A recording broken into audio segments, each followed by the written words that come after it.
welcome tonight. Penny and I are very pleased to have you join us. And I'm going to ask you to remind you to turn off your phones and other distracting devices. Tonight's format is pretty simple. I'm going to do a very brief introduction, basically because every person I talked to about making a reservation for tonight and every person on the waiting list all said they were Ed's best friend. So he probably doesn't need an introduction. But anyway, the way it's going to work is he'll be up front talking, and then at the end, you'll see us moving chairs, leaning them against the walls. There's some old pros who know how to do it, but we have to be very careful not to take out the projector in the middle of the room. And the books and homemade cookies and cider at the front, and it's going to stay back here to sign so that people aren't tripping on each other. And a couple of announcements. A reminder that we are open Sundays now until Christmas from noon until 5. And that the Book Angels are collecting books for the local children and teens served by 4 local nonprofits. And our holiday festivities are next Thursday, a week from yesterday, December 6th between 4 and 8, sorry. We're picking out the recipes to cook, and it's gonna be yummy and it's gonna be fun. And then we actually now have 2 more events this year. It was going to be one, but one was postponed because of a snowstorm. On Friday, December 14th, George Howell Colt, who's the author of The Big House, will be here to talk about his new book, which is The Game, Harvard, Yale, and America in 1968, which is an incredible read.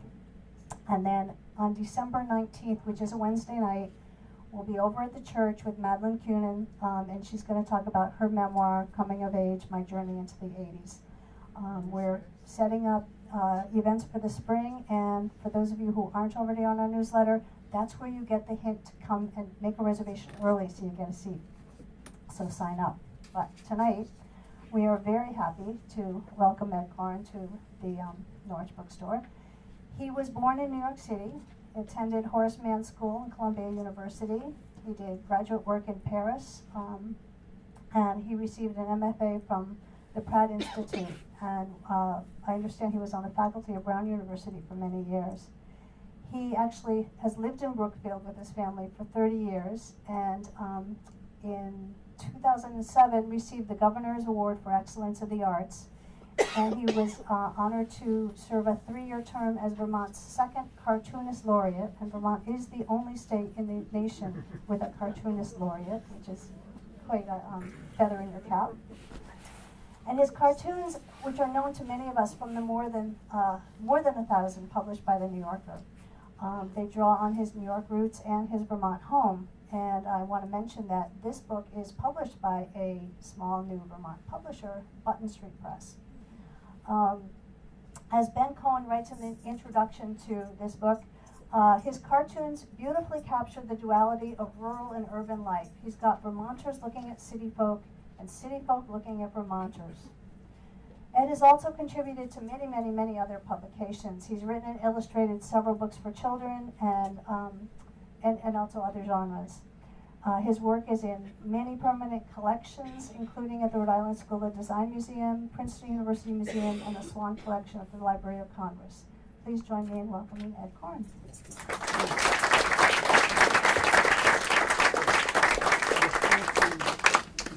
Thank you. I don't know how to live up to this now. Oh, no, I said that. Excuse me, I'm pickpocketing. How's that? Can you hear me now?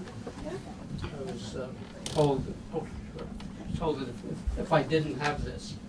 Glasses? What about my glasses? Do you have my glasses? Yes.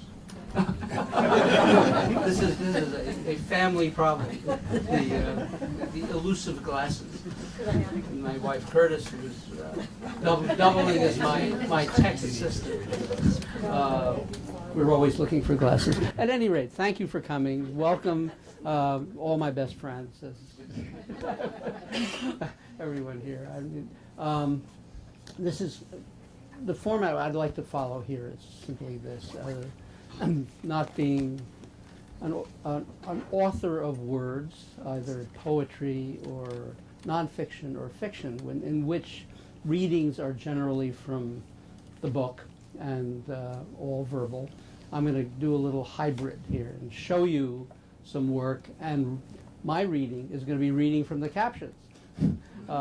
So this really typifies this peculiar art form, which is a bit of a hybrid, being both visual and verbal, and it's got an interesting set of commentaries that have been written over the years.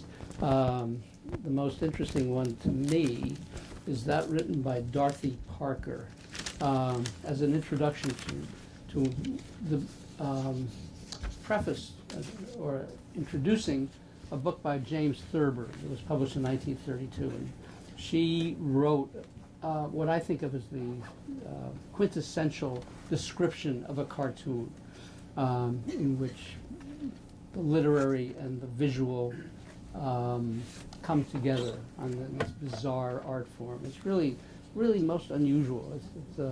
People are intrigued by cartoons because it follows. Oh, you're not hearing?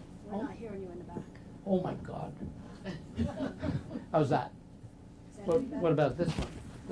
That's the television. This is the. Oh, that's you. Oh, okay. Oh, right. Speak up.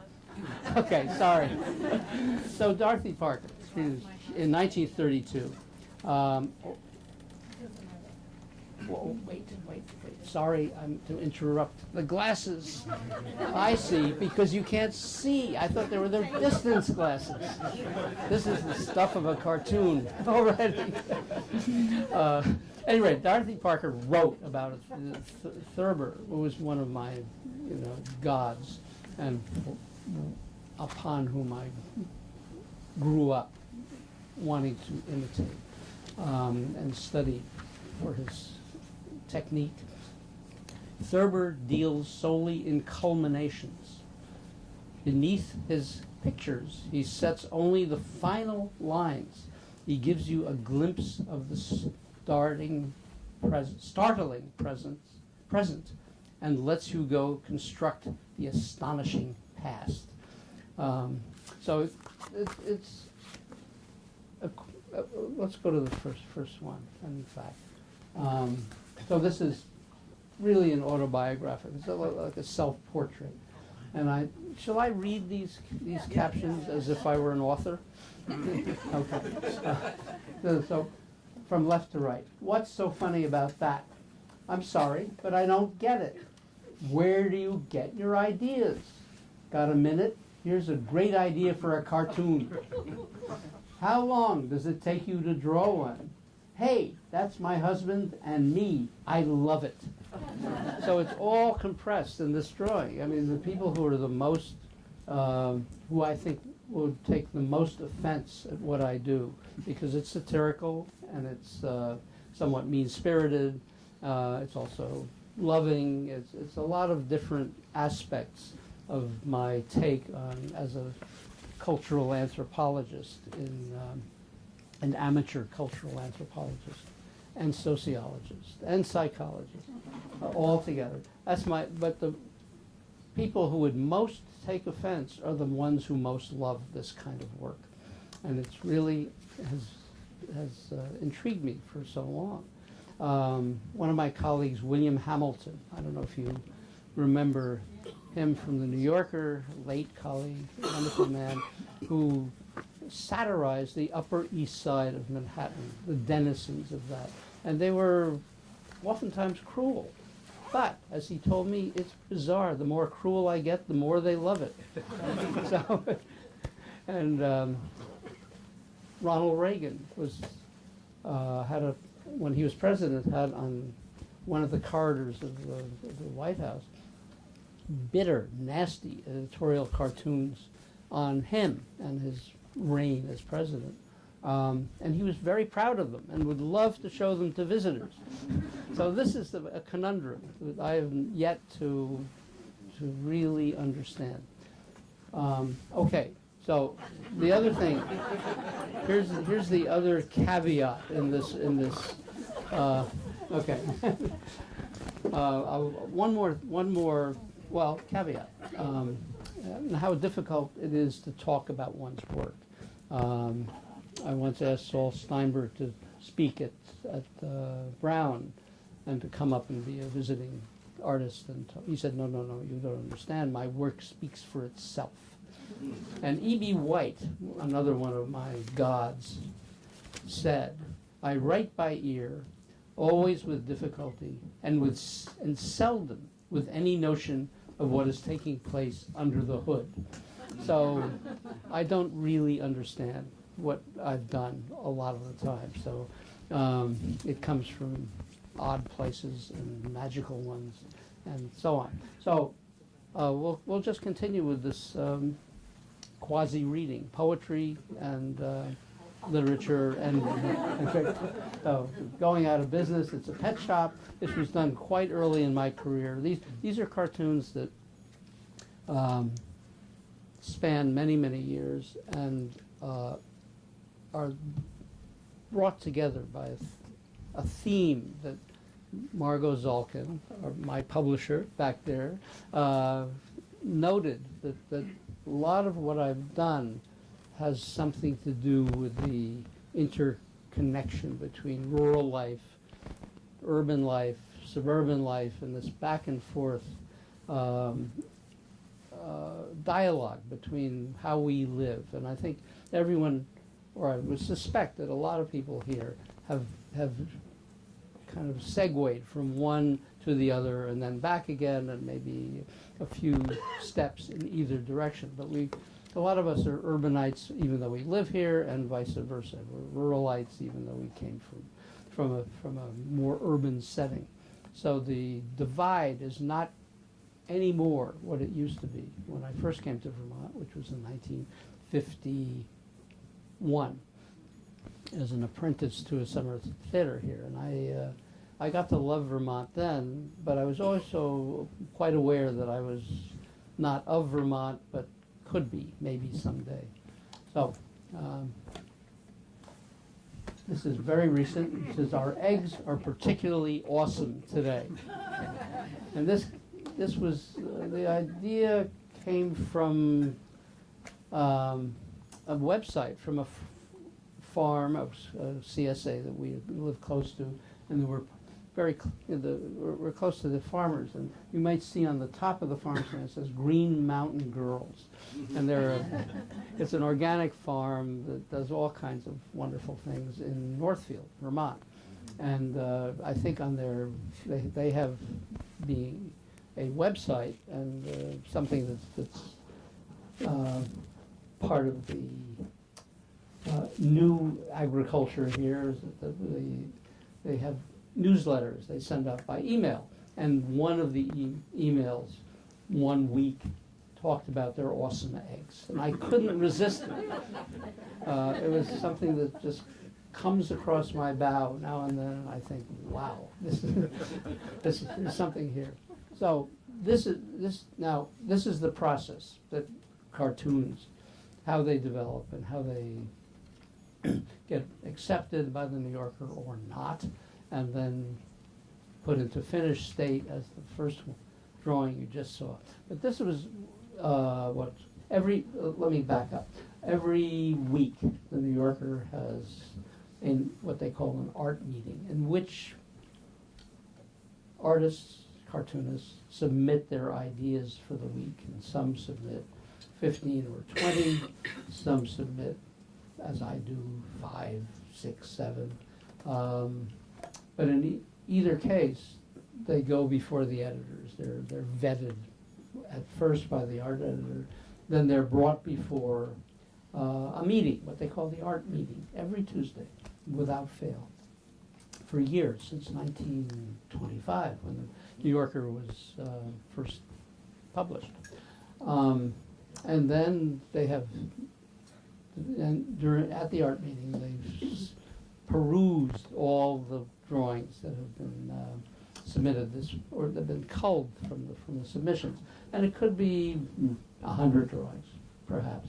Thousands are submitted each week. Strange to say, but and in the case, in my in this case, one was selected by the editor.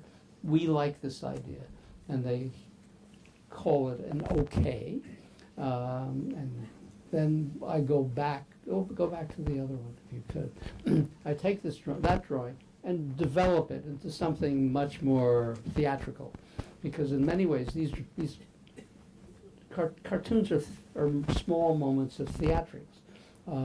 They're a moment on a stage, and as Dorothy Parker pointed out, they have an earlier life, and after this phrase has been, the dialogue has been said, something else goes on afterwards, but you don't really know. This is really a frozen moment, and the trick is to make that frozen moment as dramatic, theatrical, understandable, and funny as possible. So I started with, with that pencil drawing, very immediate, very quickly drawn. There's no point in my experience to develop a drawing much further than this, because if it's rejected, then what? It goes into a giant pile of rejected drawings. And so this, there's a kind of immediacy about these pencil drawings that I try to keep in the finished drawings. And I go from pencil to ink because the New Yorker, for a long time, when I first started close to 60 years ago, their black and white quality of reproduction was so good. And so I just loved to do ink. And in pencil it wasn't so good. Now with digital printing it would have been more possible, but now I'm stuck with myself. So let's continue. You see that it says smoking, non-smoking. So it's, a lot of these just speak for themselves. I can't elaborate on them. But how I got the idea, I cannot tell you. So let's keep going. Any impressionists in this crowd? And this is the real kind of confrontation between urban and rural life, and high art and low art, and workshops of plein air painting workshops that are held in places like Vermont or Italy, and it's just this couple in their BMW sports car, which and dressed as they are, and I made a point of just contrasting art and commerce in some funny way. I think this may be an appropriate moment to say a few words in memory of the animals we've slaughtered for our pleasure. Now, every animal is on in that drawing, or at least the carcasses of them, or any animal we might eat. Okay, artisan. That's good. Again, a very Vermont kind of theme. Your mother and I think it's time you got a place of your own. We'd like a little time alone before we die. And there's a detail you might notice. University of Vermont. And given his age, he was probably class of 1950. I don't know if you can see all the details of the gender-specific things in this household that is about to be broken up, and of course the animosity that is very clear. One of the things I really focus on in what I draw is just the dynamics between and among the characters I cast for these things, and that a lot of the expression is in the eye and the brow and the mouth. All of these are very critical, and as well as the nose. and to which I refer to my one of my other favorite painters, Gilbert Stuart, who said the nose is the key to character. I'd like my daughter to know something about engines. And this, of course, is a Vermont, a rural or even suburban obsession, one's transportation. And I love to hang out in automobile repair shops. I'm very I've been friendly with a lot of guys who've taken care of my cars. And this is a tribute to Leon Betts, who took care of, for maybe 2.5 decades, my Saabs, before the Saabs went away, sadly. He left us. So, with God's wrath level high. This, of course, is another inspiration from my peregrinations along Route 12A in Vermont, where there's near us in Randolph, a fire warden has his place along there, and there are signs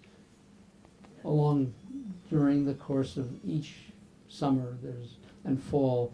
There's a warning of the fire danger. So somehow this transformed itself to this.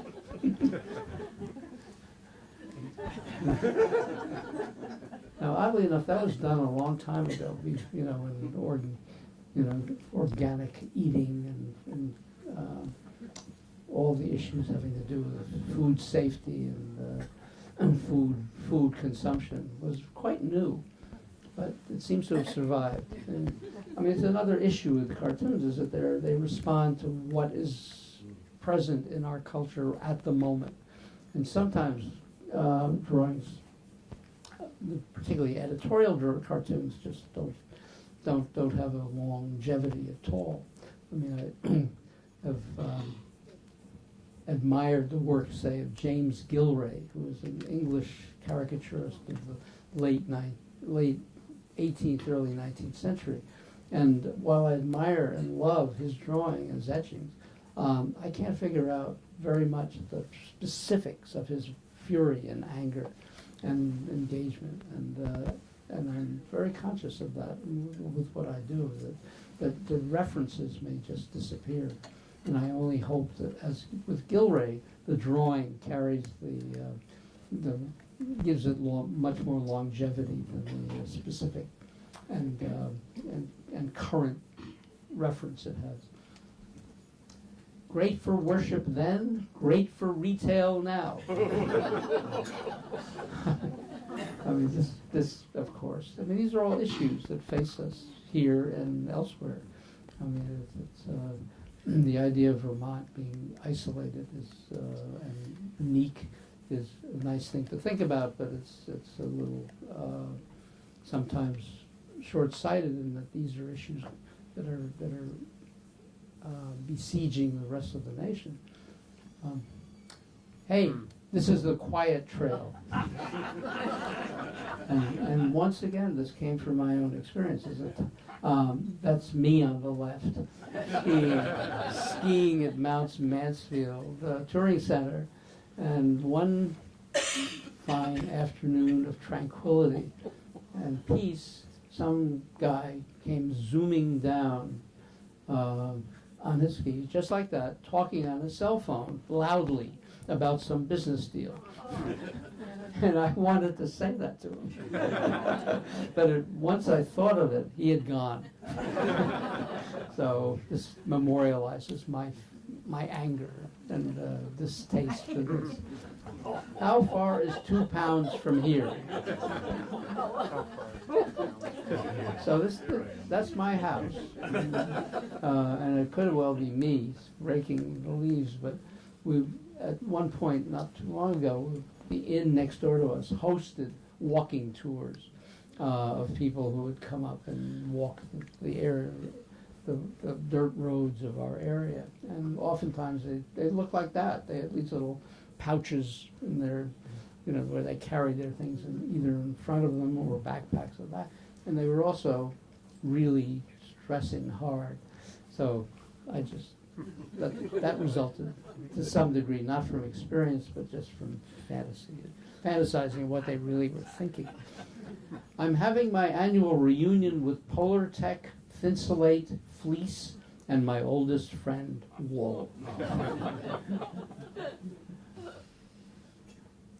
Look what we found yesterday when we were cleaning out the attic.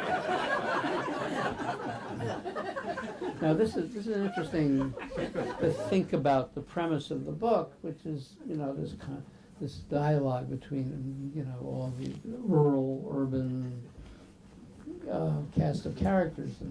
And this is just came maybe 3 or 4 years ago. The people who are, the woman who's actually is talking to people who are drinking things that a certain class of people would drink, sitting on wicker furniture. That's in itself interesting. The hors d'oeuvres on the table. These are all details that I like to use to set this theatrical moment. He's drinking a martini. She has a glass of wine. The husband, presumably in the back, is reacting in some bizarre way that's hard to characterize. And of course, I mean, this is what Maria Popova. Does anyone know Brain Pickings? Have you ever seen it? Well, she wrote a wonderful description of a newly published book by Maurice Sendak. But in doing so, she described what cartoons are or do. I mean, the improbability of cartoons. And she said, in reference to Sendak, she said, surprise after surprise in deliberate defiance of the expectations of ordinary reality. And then she goes on to say, where logical discontinuity is a vehicle of joy. I love that, because this is, this is what I try to achieve. Whether I do it or not is another matter, but these are goals. So, also another porch. I love porches because they're great settings. Also, more wicker. Because Clark and Denise are our closest neighbors. And again, I'm the improbability. But within improbability, the details for me are very important. Like the couple who are visitors, the visiting couple. The way I dress them. I mean, I'm a costumer too, and he has his loafers. They have no socks. As his shorts are kind of a type, and of course his slightly extreme size as well. The hat, so on. All these things are. What did you do? Put on your glasses.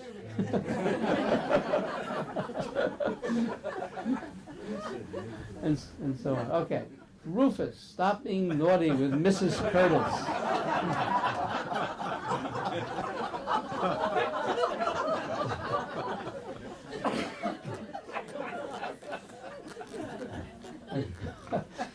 I like to use my family's name everywhere. So Mrs. Curtis is Mrs. Curtis. Slow, ragamuffins, and urchins. This came from watching across the street from us. Our neighbors was a gathering place for the school bus from the village we were living in when there were kids there. And I was always intrigued by the choreography of their interactions, and somehow this came from that. And I made it into a suburban area because, I don't know, it just seemed more maybe understandable to the readership of the New Yorker, but the rural town would narrow and limit it. I know you haven't been much of a master. I haven't been much of a master to you, but then again, you haven't been much of a pet to me. You could just think of this dialogue in a pickup truck with the dog and the guy driving, and they're working out their relationship. The weather looks a little iffy. As more and more it does. This is not a conversation you need to join. And those of us who spend our time, more than our share of time, in this situation, in vehicles, sooner or later, and, especially if you drive south of here. When I first started coming up back and forth to New York on the interstate, it was for many years now, 30, 40 years. This kind of behavior didn't start really until maybe Hartford. And then it worked its way up to Springfield, and then on to Greenfield. And after Greenfield, you can more or less be assured that maybe you won't run into this, maybe you will, but after Brattleboro, when you go across the Vermont border, it's fine. It's a perfect day to reorganize those closets.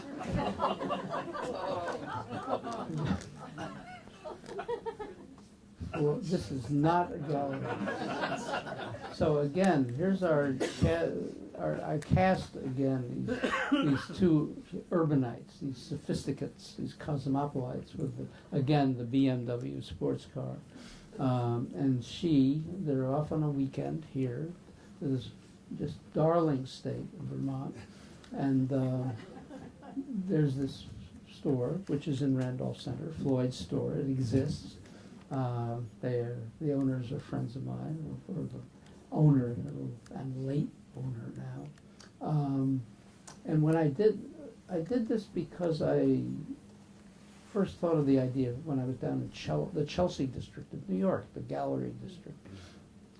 And at the time, a kind of hardscrabble area that was filled with automobile repair shops and sheet metal shops had become gentrified into this gallery scene, and very high-end gallery scene.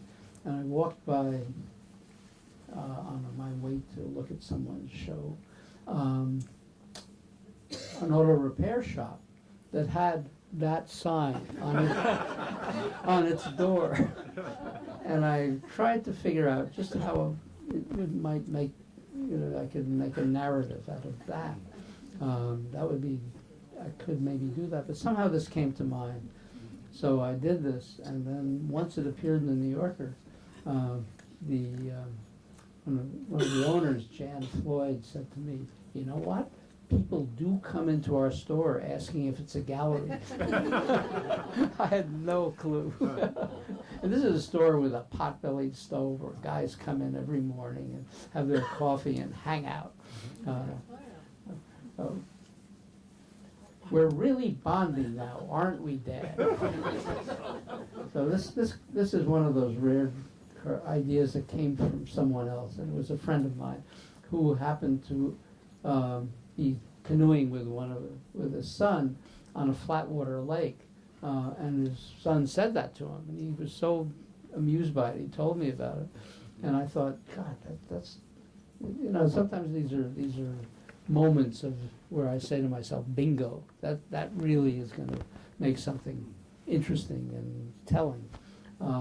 So I thought hard. I started fiddling with it, and I thought, on a flatwater lake, it wouldn't be so interesting. But if it was, a class 4 river, it would be far more interesting.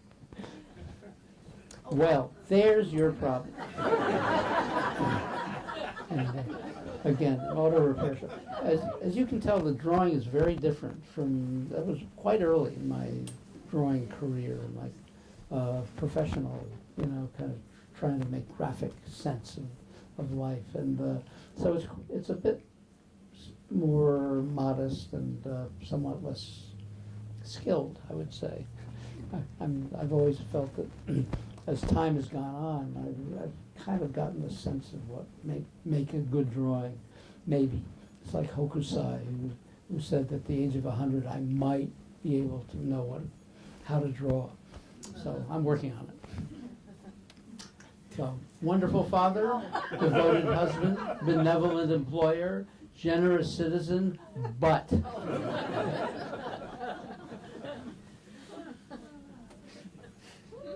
Your father and I want to explain why we've decided to live apart.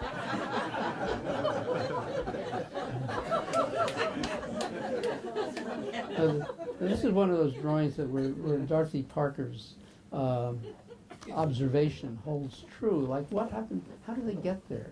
What happened before this moment when this is announced, and then what happens afterwards? What goes on? But in my kind of obsessive desire to draw interpersonal relationships, every one of those mice has a different reaction. It's hard to see here, and the other question is living apart. It's a very fraught phrase, and I was taken by it at some point. I tried to do something with it. So here we are. You can see by its smile that the halibut was humanely killed. This also comes from the menu of a restaurant I once dined in, that the halibut was humanely killed. I guess, how do you humanely kill a halibut? You know, what happened before it was killed, and how did, you know, you talk it into death? I mean, contradictions are fascinating. Yeah, speaking of that. I mean, there's a genre of cartoons which are don't have captions. They're visual only, and I kind of love those. Today's objective is the genetically modified corn in this quadrant. One thing I forgot to say is that if you have questions as we go along, I'm sorry to have forgotten this, please ask them. That's in relation to the drawing or in relation to anything that pops into your mind. I mean, I will have a little session after this, but if I'm perfectly happy to take questions. Charlotte. I thought I'd forgotten my question, but it was, what if you submit 5 cartoons and they really like 3 of them? What if I Did you ever hear about the other 2? No. What if I submit 5 cartoons and they like 3 of them? It's never happened. I don't have to worry about So it. you don't know that they really like 3 of them? They just, No, I mean it's a very opaque process, and there are weeks when nothing is accepted. It's one who lives with frustration and depression sometimes. Like, these are great ideas. Why are so? Yeah. Yes. Does the New Yorker ever come back to you and say, we really like this, but, or we really like this, but can you change it somehow? Over the years, it has happened now and then. The question is, does the New Yorker ever come back and say, we like the idea, but could you change it to such and such a way? If the question ever came from the New Yorker, it would be gentle. Would you mind changing? I mean, they're very, very. It's one of the great institutions of publishing, and for years it was based on respect and for the contributor, for the writer, the artist, the poet, whoever worked for or wrote for the magazine, was given a great amount of respect. I mean, editing is a fascinating thing. One of my friends was the editor of John Updike, and one would think that John Updike might be, have some auteur about being edited, but in truth, he was exceptionally open to editorial suggestions, and I am too. I mean, I love that dialogue, back and forth with editors. But in cartoons, it doesn't happen that much. Every now and then, maybe a word change or a little slight, and lately, not so much at all. Yes. When they select a cartoon of yours, do they ever keep one that they might use in the future? Do you know when it's going to be printed? Do they look for a theme or a cultural event or something? Not. Or do they just use them right away? Yeah, not in the cartoons. Do the New Yorker remind me? Do they keep the cartoons for that, or focus them on something Or specific. would they even say, this was a really good one, but we're not ready to publish it right now Yeah. because, but we might do it in a couple of months? No, they never will take a cartoon. I mean, I'll never know. If they take a cartoon, they take it, and then publish it whenever. And sometimes 2 or 3 years might go by before they, I see it in print. I never know when they're going to be printed. And sometimes if it's very, very current, I once did a drawing on segregation with the de facto de jure drawing, and they published it right away because that was of the moment. Yeah. Have you ever had a rejected cartoon that you thought was really, really good, and so you tried to sneak it in a few years later? Did I ever have a cartoon that was rejected and I sneak it in later on? Yes. Absolutely. But it's not. I didn't sneak it in so much as wait an appropriate amount of time, and then I look at it and reconfigure it oftentimes, or rethink the caption, or rethink the situation, because oftentimes it's a valid, maybe valid rejection, but if I think it strongly enough about what I've done. And if I like the drawing, yeah. Jim? So, once the cartoon is published by, say, the New Yorker, who owns it in the future? Once the cartoon is published by the New Yorker, who owns it? I do. I mean, I own the copyright, but they own the first reproduction rights for a while. And particularly the covers are 6 months, they own it. Evie? Do you submit your cartoons to other publications or just the New Yorker? Do I submit my cartoons to other publications? Well, I used to, when there were other publications, but there are not, they hardly exist anymore. And the publications that take cartoons, that publish them, are minimal. They're hardly existent. I mean, the New Yorker is rare in that it's survived, and is surviving quite well. But it's a credit to its cultural, institutional importance. But it's something. Young cartoonists are in a bind, because when I first started, there was a kind of pecking order for cartoonists back in the '60s and early '70s, and there was a kind of ritual that was held every Tuesday in which cartoonists who used to then live outside of New York in Fairfield County. I don't know if any of you have read Cullen Murphy's book called Cartoon Country, about Fairfield County as being more densely populated with cartoonists of all sorts, comic strip cartoonists and strip cartoonists. He was here, actually. I don't know if you saw him. It's a wonderful book. But every Tuesday, cartoonists who would live not only in Fairfield County but everywhere would converge on New York City because it was Look Day. And at that point, there were a great number of publications that published cartoons. Saturday Evening Post, Look, Life, Saturday Review, and there was a kind of pecking order in which cartoonists would start to show their work to cartoon editors at the New Yorker, and then the New York editors would, at that point, in those days, take the cartoons they were interested in and give the rest back. So the cartoonists would then take the ones remaining and go on to the next prestigious publication, but probably the Saturday Evening Post, which also paid the most. That's important. And then from there, it was, I think, Look, and then Collier's, and then Saturday Evening Post. I mean, there was a pecking order. So that's how it. Now, not at all.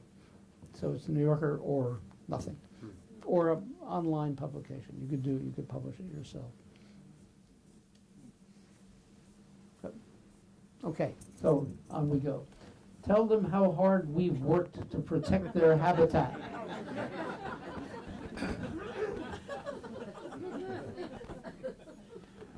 I mean, the disappointment of that young woman in the tree, you know, that she's worked so hard. This is the thanks I get. Good luck with your lecture, Eric. They're loaded for white male. And again, I drew every one of those audience members quite specifically and quite differently.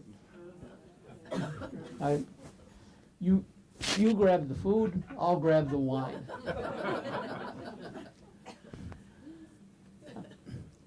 Rufus here is the center of our life.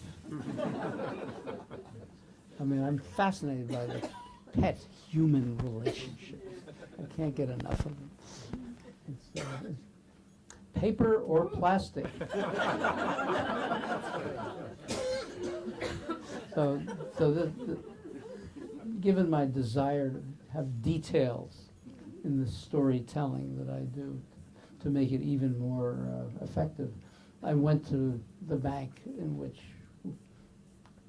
as my mother said, we are members, and started drawing, and they got very anxious, to be sure, until I actually had to say, I have a deposit here. But, you know, but still it was dicey. But I did manage to get the details. My parents decriminalized sugar. Clearly that's an urban playground somewhere. It could be in Burlington too. They have some great playgrounds, and I don't know about Hanover. So here's an archaeological, very detailed archaeological scene, and the archaeologist is reading the inscription, and he's saying, mow lawn, take out garbage, water plants, weed garden. And again, the details of the archaeological site is something I really took great pleasure in drawing, you know, the photographic documentation, the laptop, and so on. Just think, somewhere down there, someone is doing something inappropriate. I think of this every time I read the White River, the Herald of Randolph has on the second page all the crime that's been committed during the week in our area, and a lot of it is inappropriate. Here's some covers I did for the New Yorkers. Visitors from Vermont in Central Park, and that's the bike path somewhere around Central Park. And of course, this is known to all of us here, the parcelization of wilderness.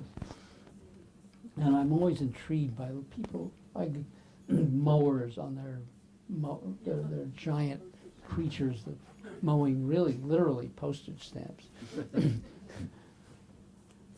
Well, I see that our time is just about up. And in truth, it is. Thank you. So, any questions?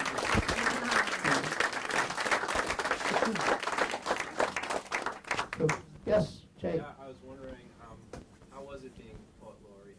How was it being I mean, a cartoon a laureate. cartoonist Yeah, or poet that's what I laureate? meant. Well, it's a wonderful convention for Vermont to have. It just shows what a terrific state we have. We can. It reminds me a little bit of the time I came into Vermont years and years ago, and one of the great attributes that I've noticed was this terrific ironic sense of humor that in the old timers particularly. There's kind of this twinkly and wry kind of put down of someone. So I thought this was a nice tradition to have a cartoonist laureate. I didn't, unlike the poet laureates who do a lot of work on the hustings for poetry, I thought the best I could do was keep working, which I did. But I was exceptionally delighted to live in a state that thought enough to honor someone like doing what I did.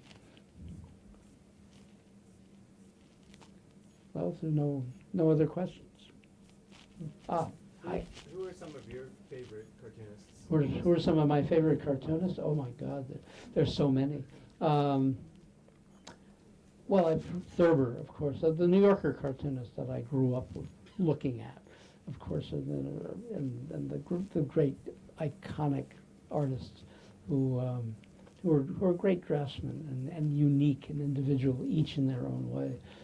Thurber and Steinberg and Arno and Adams and Barbara Sherman, who was a wonderful early cartoonist, and Helen Hokinson, and on and on. I mean, these are all iconic artists who each were such that you could look at their work and know exactly who they were and what their sensibility was and what their humorous take on the life of the time was, and which live on. I mean, there's just no interruption between when they worked, which was the 20s, 30s, 40s, and now. I mean, if you look at the way Helen Hokinson structures her cartoons and the interactions between her characters, it's just wonderful and loving and deep, and philosophically.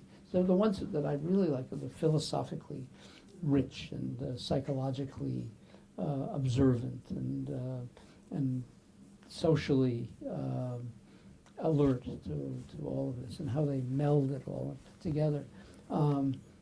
I can go back to 19th century France or England and start there with Daumier and Gilray in England and Rowlandson, and I don't know if these are artists who you know, but they're all wonderful, and they all developed this unique hybrid of an art form that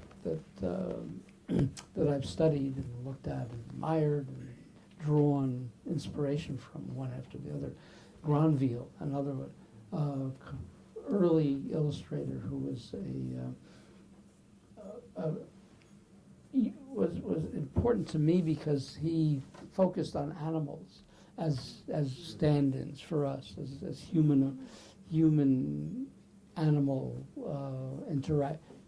interaction that showed us through animals how we are, how we live, and on to some of the Gustave Doré and Thomas Nast. I mean, Frederick Opper. All these are cartoonists from America in the late 19th, early 20th centuries, and of course the great comic strip artists of the early comic supplement days in the teens and 20s of the 1900s, of George Harriman and Winsor McCay.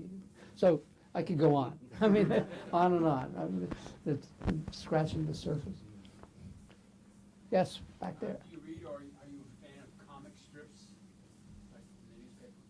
Am I a fan of comic strips? Like, how would you describe? You like graphic novels, maybe, or Like Gilbert or Peanuts?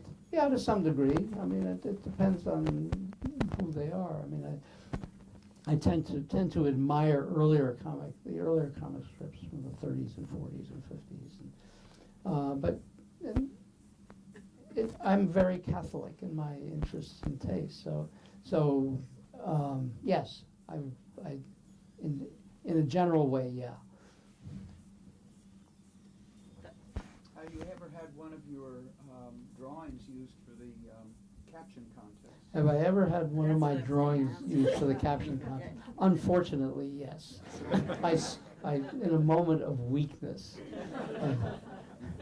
Actually, the caption contest is so hugely popular, and that's usually a question. That's what I was going to ask you, if you ever attempted to write the caption. No.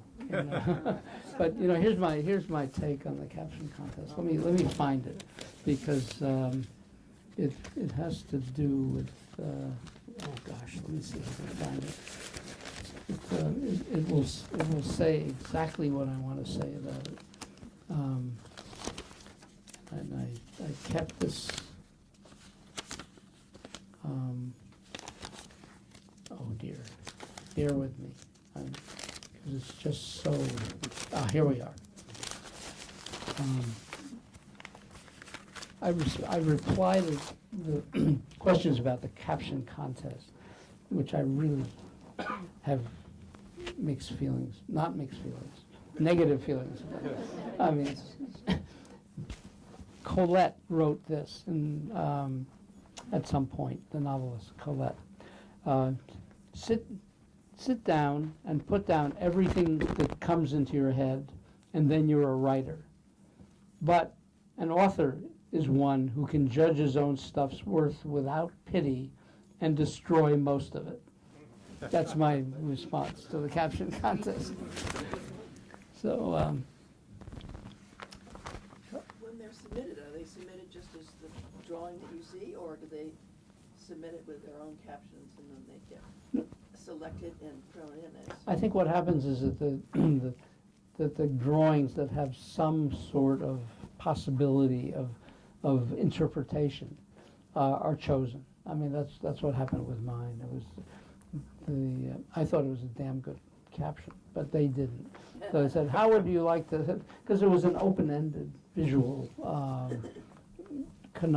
puzzle almost, and that's I think how they're chosen.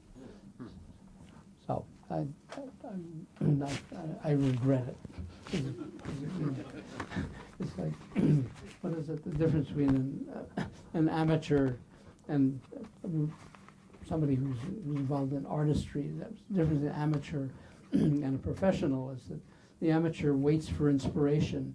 The professional just shows up and goes to work. David? Is there another country that really responds to your sense of humor, including one where you actually have to translate captions? Is there another country that responds to my sense of humor? Oddly enough, Germany. I had some books published in Germany, and they seem to have had some resonance. But in the present moment, we of the G7 and beyond all live very similar lives, and our concerns are the same, and our material benefits are the same, and then I think that's why they might have some resonance there. I mean, we're a peculiar society of our own, with our own, nuttiness, but they have their clearly. I mean, I was surprised myself, but I guess the coincidences are not as rare as I would have thought. England, of course, does, but that's the same language. Otherwise, I'm not so sure. I know books of mine have been published in France and Spain and Holland and so on. So I've not been around to see whether there's any laughter or not. I know, because I think that's the hardest things to translate, whether the humor or your message gets through in the translation. Yeah, it is hard to translate because culturally, I mean, I often wondered what it would be like for me to live in another country, and I couldn't do it. I'm so attuned to our way of thinking, speaking, how we express it, how we, it's unique. So which is why I want to stick around here, even though I would move to emigrate to Canada. Okay. One more question. Okay. You want? Yes? Somebody else? Oh, Edie. I'll go. I think you were in Paris at some point. What was the work you were doing there? Yeah, I go to Paris a lot. I mean, I'm a Francophile, and it's a big time. But I do lithographs there. I work in a lithographic workshop, and I try to do that every year if I can. Producing things no one here has ever seen, but not dissimilar. But they have no captions, and they're funny, but they're also sad. John. Now that you're in France, would you tell us a little about your connection with Hermes? My connection with Hermes, I've done illustration for them. I mean, that's the other thing I've done is illustration. I've made a livelihood of illustrating advertising or public Didn't they- relations. Didn't they turn that into animation? They did an animation, that's right, a couple of years ago. There was a Christmas animation that they had on their website. So that was, I love to do all these various things that my hand can do. So that was, and to collaborate as well, that was lots of fun with the French. It's always iffy.